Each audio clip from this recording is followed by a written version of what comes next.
Merci Philippe Gomez, le député Gomez, qui a soutenu cette enquête virage dont on vous parlait tout à l'heure, qui est une enquête essentielle pour le territoire.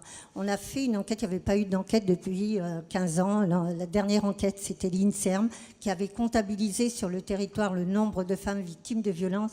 Et ce n'était pas suffisant pour évaluer les dispositifs qu'on a mis en place et pour investiguer un petit peu plus dans l'intrafamilial, ce qui se joue en termes de violence et qui pourra servir au plan d'action de délinquance et à tous les acteurs sociaux. Et nous, à la Condition féminine, pour mener des politiques publiques, il était essentiel que cette enquête se fasse. Donc depuis 2 ans, on a un député qui est intervenu à l'Assemblée nationale, qui est intervenu auprès des ministères et notamment encore récemment en marge du comité des signataires. Donc merci monsieur le député Gomez. Parce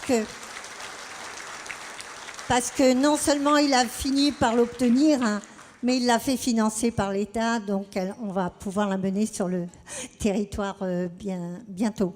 Vous savez que dans la campagne des législatives, qui est assez récente, on avait 2 députés qui ont été élus depuis et qui ont été les seuls à inscrire dans leur programme des actions en faveur des femmes.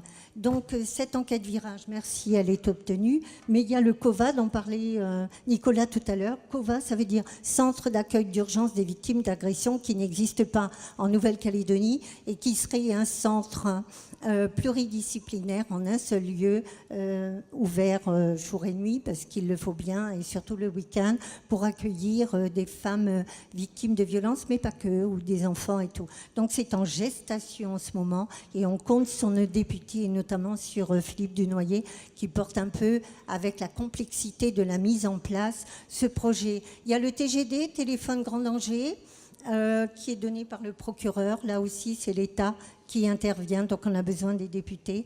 C'est un dispositif qui est offert à des femmes en grand danger.